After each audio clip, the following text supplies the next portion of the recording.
আমি এইভাবে আর দাঁড়িয়ে থাকতেই পারছিলাম না, তাই সোজা চলে গেলাম।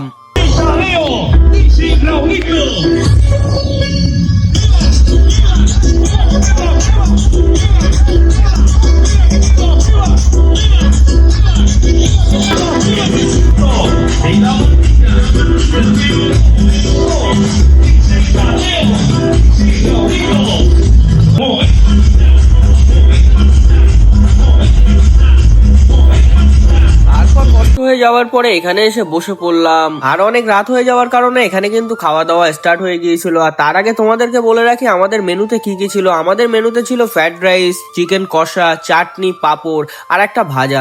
তো যাই হোক, তারপরে এখানে আমাদের একটা দাদা গান করছিল।